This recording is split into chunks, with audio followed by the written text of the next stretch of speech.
নমস্কার, বাংলা ভাষা নিয়ে আমি বিতস্তা চলে এসেছি আমাদের নতুন অতিথিকে নিয়ে। তিনি অনুবাদ করেন এবং দীর্ঘদিন ধরে অনুবাদ ও সাহিত্য তার নেশা। আজ আমরা কথা বলবো আমাদের যিনি অধীনে রয়েছে সত্যব্রত ঘোষ তার সাথে। প্রথমে আমাদের পেজে স্বাগত জানাচ্ছি। প্রথমেই আমরা যে প্রশ্নটা তোমাকে করবো, তোমার বড় হওয়া মানে ছোট থেকে কিভাবে বড় হলে, কোথায় তুমি পড়াশোনা করেছো, মানে ছোটবেলার কোনো বড় হলাম দক্ষিণ কলকাতার একটি অভিজাত এলাকায়, বালিগঞ্জের কাছাকাছি, বিশ্বপ্রিয় পার্কের কাছে, এবং আজও সেখানেই বাস করি। এটা আমার একটা গর্বের জায়গা, যেখানে জন্মেছি সেখানেই বাস করি। তারপরে ছোটবেলাটা ভীষণ সুন্দর, একটা বন্ধু বান্ধব, পাড়ার বন্ধু বান্ধবদের সঙ্গে একটা ছিলই সম্পর্ক। তারপরে সাউথ পয়েন্ট স্কুলে পড়াশোনা করেছি।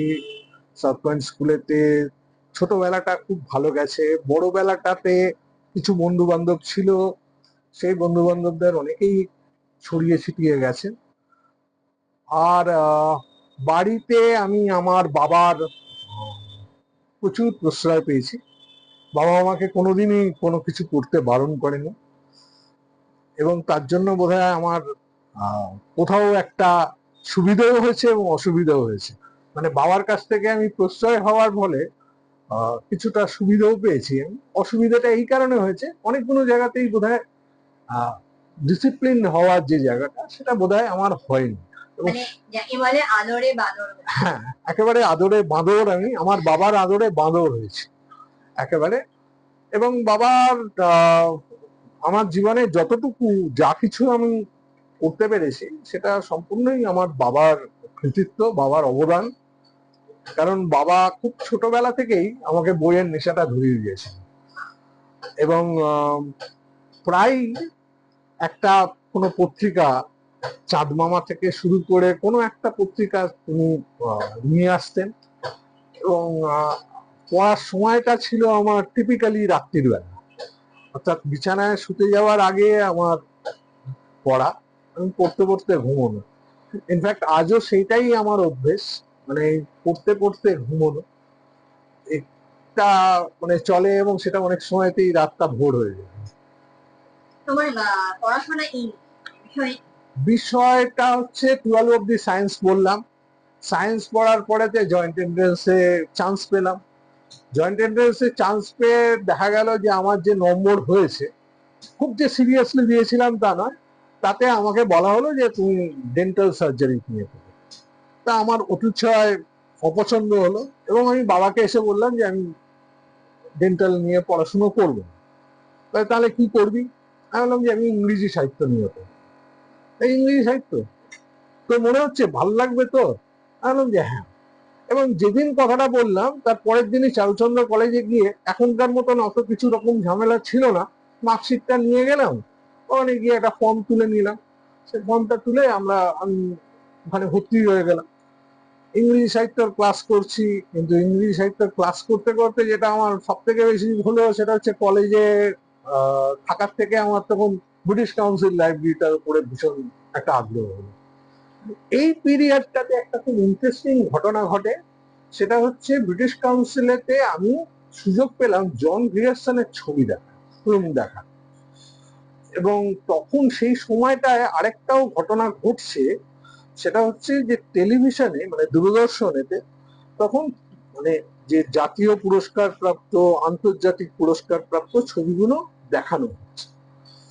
বিশেষ করে একটি ছবির কথা আমার মনে আছে, একটি তামিল ছবি, অগ্নি নক্ষত্রম বলে ছবিটির নাম, মণিরত্নমের বানানো।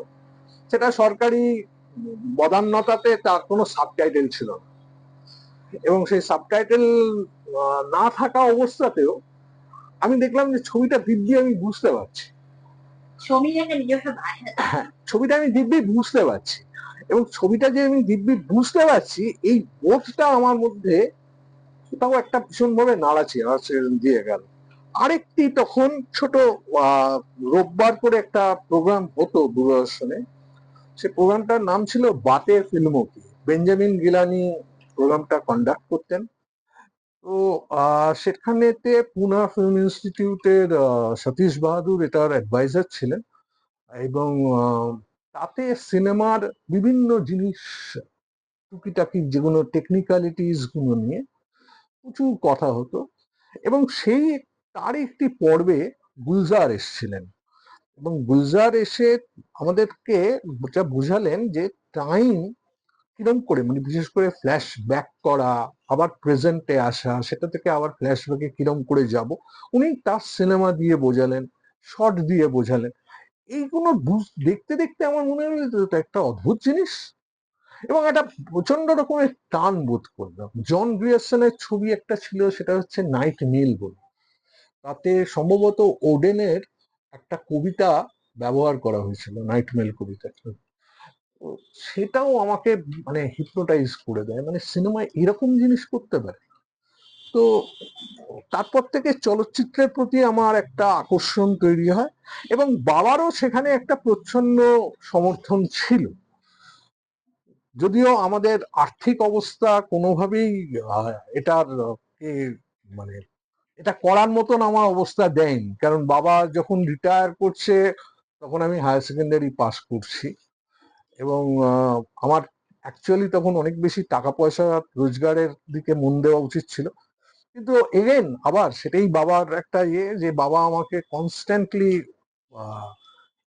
যা করতে চাইছি করো, যেটা তোমার করতে ভাল লাগছে সেটাই তুমি করো। এইটার ফলেতে অনেকগুলো জায়গাতে গিয়ে ধাক্কা খাচ্ছি, ধাক্কা খেয়ে পিছনে চলে আসছি, তারপরে আবার নতুন রাস্তায় যাচ্ছি। করতে করতে আমি একটা কথা বুঝলাম যে যদি সিনেমাটা আমার টার্গেট হয়, তাহলে পরে এটা নিয়ে পড়াশোনা করতে হবে, এবং সেই সূত্রে চিত্রবাণীতে যাতায়াত শুরু হলো। চিত্রবাণীতে যাতায়াত শুরু হওয়াতে ফাদার গাস্তরোভেজের একটা অত্যন্ত সৌজন্যমূলক এবং ভীষণ উষ্ণ একটা পেলাম, এবং পরবর্তীকালে আমি তার ফ্যাকাল্টির মেম্বার হলাম। এবং এই পর্বটা খুব মানে আমার ফরমেটিভ একটা পিরিয়ডের একটা খুব বড় অংশ। প্লাস কিছু কিছু ছবির বিজ্ঞাপনের কাজ, তুমি দূরদর্শনেও সিরিয়াল। কাজ করেছো। হ্যাঁ হ্যাঁ, দূরদর্শনে আমি সুরভিতে, মানে আমি এখানকার রিজিওনাল ডিরেক্টর হিসেবে কাজ করেছিলাম, এবং বেশ কয়েকটি পর্বতে আমি মানে মানে আমাদের ইনফ্যাক্ট ইস্টার্ন রিজিয়নে যা কাজ হতো সেখানেতে আমার একটা, আমি সেগুলো করতাম। তো আহ, এগুলো আর কি, মানে আমার বারবারই একটা উদ্দেশ্য ছিল, সেটা হচ্ছে যেটা আমি শিখছি সেটা আমি হাতে কলমে কাজে লাগাতে পারছি কিনা। তো করতে গিয়ে বারবার ভুল হচ্ছে, ঠোকর খাচ্ছি, আবার নতুন রাস্তা একটা বার করছি। এই যে পুরো একটা সেলফ লার্নিং এর পুরো প্রসেসটা, মানে এটা আমি দেখেছি আমার পুরো গোটা জীবনেতেই, কিন্তু এটা খুব মানে খুব তাৎপর্য একটা জায়গা হয়ে গেছে যে আহ, সেইভাবে গাইড করার মতন মানুষ পাইনি। মিসগাইড করার জন্য প্রচুর মানুষ রয়েছে, মিসগাইড কিরম করে করতে হয় সেটা আমি খুব ভালো দেখেছি। পরের প্রশ্ন করি তোমাকে, সেটা হচ্ছে তোমার লেখালেখি। হুম। এই যে তুমি যখন ফিল্মের কথা ভাবছো বা কাজ করছো, স্বাধীনভাবে পরিচালনা করছো, তখন তোমার লেখালেখি শুরু হলো না হ্যাঁ, তারও আগে থেকে? না না, এইখানে দেখলাম যে সব থেকে ইম্পর্টেন্ট কাজ, বিশেষ করে বিজ্ঞাপনের কাজ করতে গিয়ে, যে বিজ্ঞাপনের এজেন্সিগুলোতে কাজ করতে যেতাম, সেখানে সরাসরি আমাকে কপিরাইটারদের সঙ্গে কাজ করতে হতো। এবং কপিরাইটারদের ক্ষেত্রে যেটা সব থেকে বড় অসুবিধা হতো সেটা হচ্ছে যে তারা ইংরেজিতে অত্যন্ত কনভার্সেন্ট, কিন্তু বাংলা যখন আসতো, মধুসন্ধ্যাদি বাদ দিয়ে, মধুসন্ধ্যাদি ভীষণ ভালো, মধুসন্ধ্যা কালেকার ভীষণই মানে গুণী মানুষ, কিন্তু বাকিরা সবসময় ইংরেজিতে কাজগুলো করতে চাইতো, এবং আমার উপরে ছেড়ে দেওয়া হতো ওটা বাংলা করা। এবং একদিনের কথা বলতে পারি, মানে যেটা আমার লেখার শুরু, সেটা হচ্ছে যে আর্টিক বলি একটি এজেন্সি ছিল, সেখানেতে একটি ঘরেতে আমাকে খাতা দিয়ে দেওয়া হয়েছে, পেন্সিল দেওয়া হয়েছে, বলেছে তুই যতক্ষণ না লিখে দিবি ততক্ষণ পর্যন্ত এই ঘর থেকে বেরোতে পারবি না। হ্যাঁ। তো ইংরেজি যে লাইনটা ছিল, সেই লাইনটা আমার এখন ঠিক মনে নেই। আমি অনেক কিছু ভাবছি, কিন্তু ভাবতে ভাবতে আমার একটা অদ্ভুত জিনিস মনে হলো সেই সময়, সেটা হচ্ছে যে আমি কি লিখলাম সেটা ইম্পর্টেন্ট নয়, যেটা অ্যাকচুয়ালি বলা হবে অর্থাৎ ওই জিনিসটাকে যখন ভিজুয়ালি বলা হবে সেইটা যেন ঠিকঠাক লাগে, এই একেবারে। সেন্সটা আমাকে তৈরি করতে হবে। তো অর্থাৎ লেখার একটা যে ফাংশনাল ক্যারেক্টার, সেইটা বোধহয় আমার লেখার শুরুতেই ইনস্টিংক্টিভলি এসে গেছিল, যে লেখাকে কোথাও না কোথাও কমিউনিকেটিভ হতে হবে। হ্যাঁ, সেইখান থেকে লেখার শুরু। তারপরেতে যেহেতু আহ, চিত্রনাট্যগুলো তখন যা হয় আর কি, সেখানে হচ্ছে যে প্রত্যেকটা জায়গাতেই হয় প্রপোজাল জমা দেওয়া বা কোনো রকম কি করতে চাই সেটা সম্বন্ধে আগে বলতে হবে। তো সেই কারণে প্রচুর লেখালেখিটা করতেই হতো ইংরেজি এবং বাংলা। আহ, লিখতাম, চিত্রনাট্য লিখতাম। এইখান থেকেই মানে মনে হলো যে এইটা হচ্ছে সিনেমার মেরুদণ্ড। মানে অর্থাৎ সিনেমা বানানোর কথা আমরা অনেকেই বলতে পারি, কিন্তু সিনেমা বানাতে গেলে পরে ওই ওই জায়গাটা যদি আমি না করতে পারি, আমি ওটাকে সাহিত্য বলি না। তার কারণ হচ্ছে ওটা আমি মনে করি ওটা ব্লু প্রিন্ট, এবং সেই ব্লু প্রিন্ট তৈরিটা যদি না করতে পারি তাহলে বাড়িটা তৈরি হবে না। একেবারে তাই। এবং হুম। এখান থেকেই আমার পরের প্রশ্ন তোমার কাছে, এই যে তুমি বলছিলে যে নিচে সাবটাইটেল যাচ্ছে না, অ্যাড তোমাকে নিজের মতো করে বানানো হচ্ছে, সেগুলো কি কোথাও পরবর্তীকালে অনুবাদে হাত দেবার কাছে? হ্যাঁ, হ্যাঁ, একেবারেই, একেবারেই, একেবারেই। তার কারণটা হলো যে আমি দেখলাম যে আমি যদি আমার আমার এটা খুব সৌভাগ্যের জায়গা, সেটা হচ্ছে যে আমাকে লোকাল অডিয়েন্সের সঙ্গে ডিল করতে হবে, এবং আমাদের যেটা বিজ্ঞাপনের ভাষায় বলা হতো টার্গেট অডিয়েন্স, অর্থাৎ টার্গেট অনুযায়ী কাজ করতে হবে। তার ফলেতে তার নুয়ান্স গুলো, যেটা আজকের দিনে বিজ্ঞাপনেতে প্রায়ই দেখা যাবে, যে যদি বিভিন্ন প্রোডাক্টের বিজ্ঞাপনেতে সেখানেতে বাংলাও বিজ্ঞাপন হয়, কিন্তু সেগুলো যারা করে তারা কিন্তু বাঙালির যে নুয়ান্সটা আছে সেটাকে নিয়ে আসতে পারে না। পারে না, পারে না। হুম।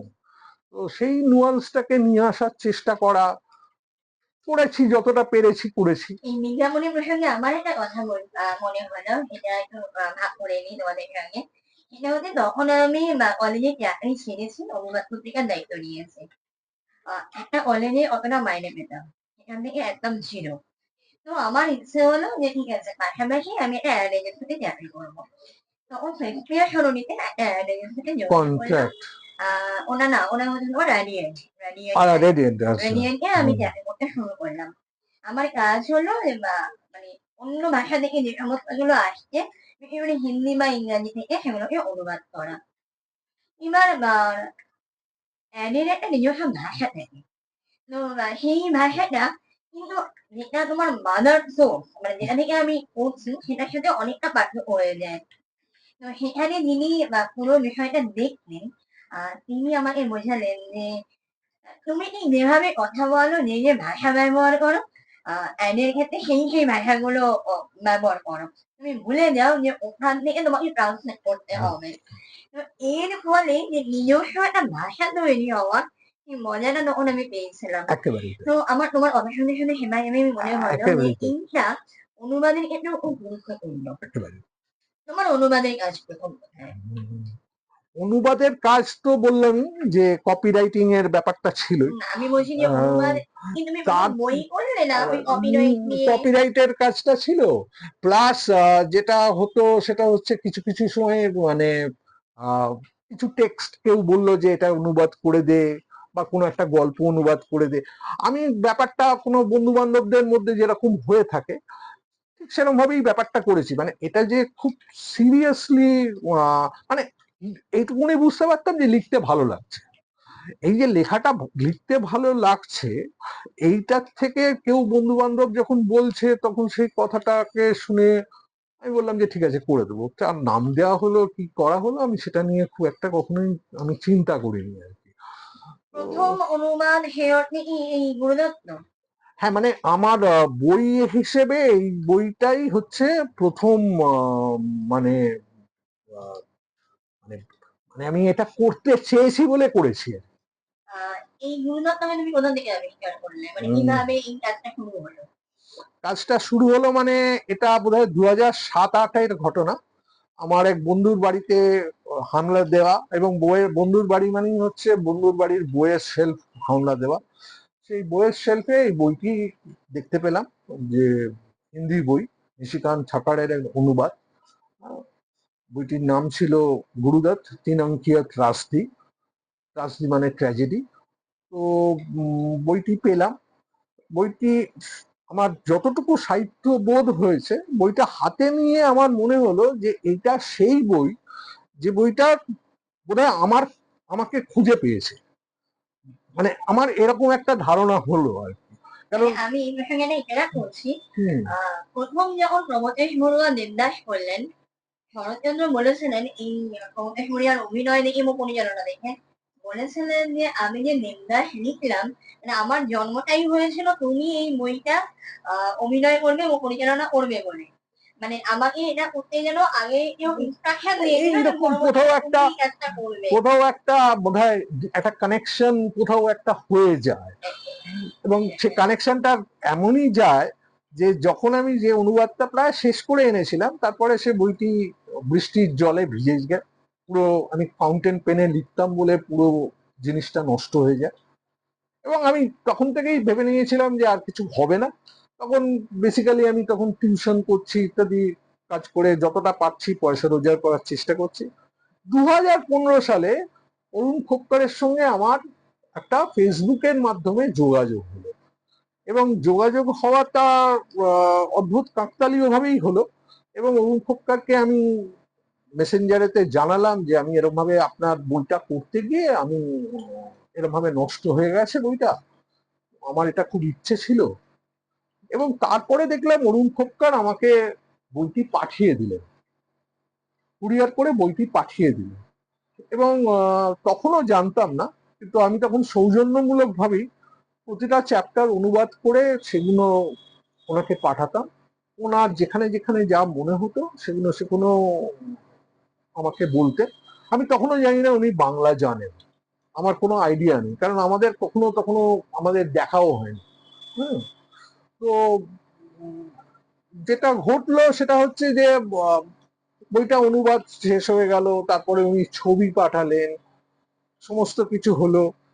তারপরে বিভিন্ন প্রকাশকের কাছেও গেছি, প্রকাশকেরা অনেক রকম কথাবার্তাই বলেছে যেটা প্রকাশকরা সাধারণত বলে থাকেন। তার মধ্যে একটি তো খুবই মজার, সেটা হচ্ছে বিমল মিত্রের একটি বই বা এর সঙ্গে বলেছিল এটাকে যদি আপনি একসঙ্গে করে দেন তাহলে আমরা ছাপতে পারি। আমি বললাম যে এটা সম্ভব নয়, এটা করা যাবে না, কারণ এই বইটার নিজস্ব গুরুত্ব আছে।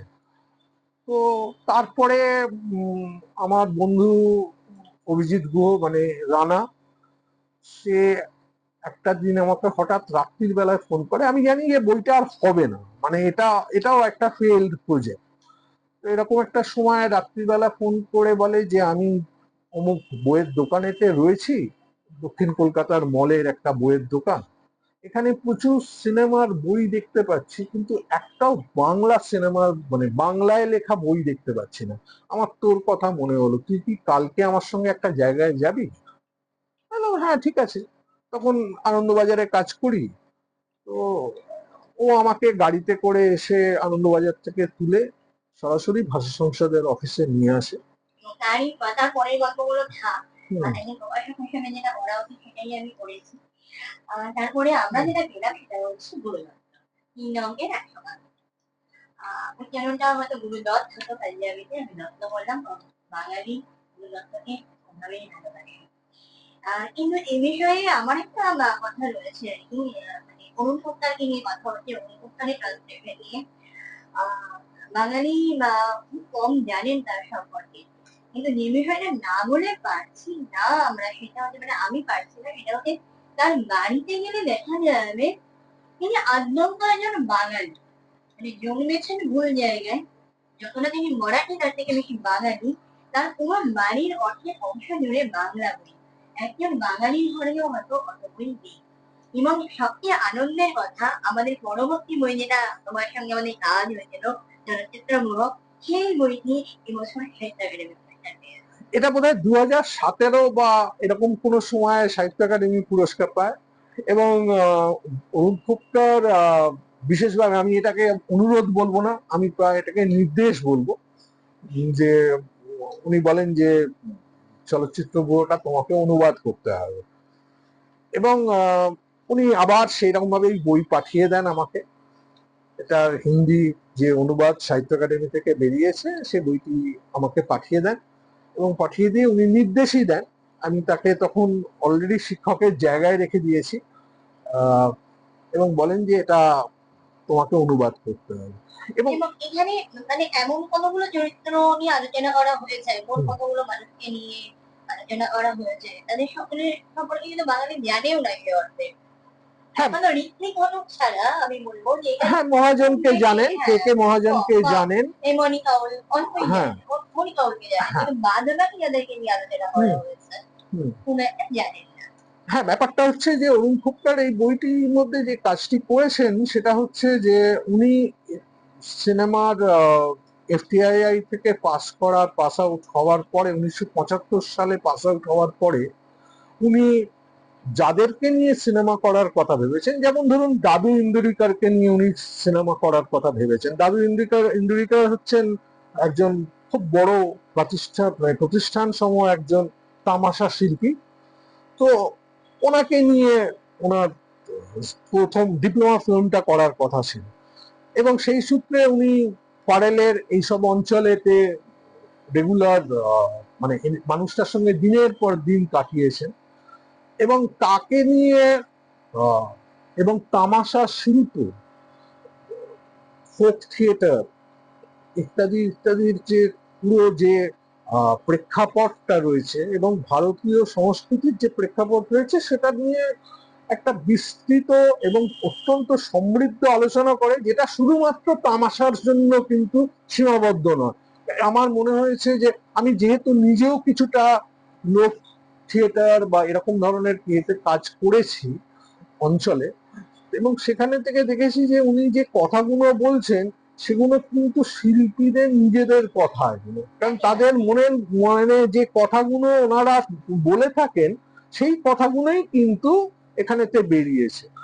এবং এই বইটার আরেকটা বড় গুণ হচ্ছে যে যেটা আমি বলতে চাই সেটা হচ্ছে আমাদের দেশের চলচ্চিত্রকারেরা হয়তো অধিকাংশই, কয়েকজন বাদ দিলে, তারা তারা মনে করে নেন যে তারা ছবিটি বানিয়ে দিয়েছেন এবং বানিয়ে দেওয়ার পরে তাদের কাজ শেষ।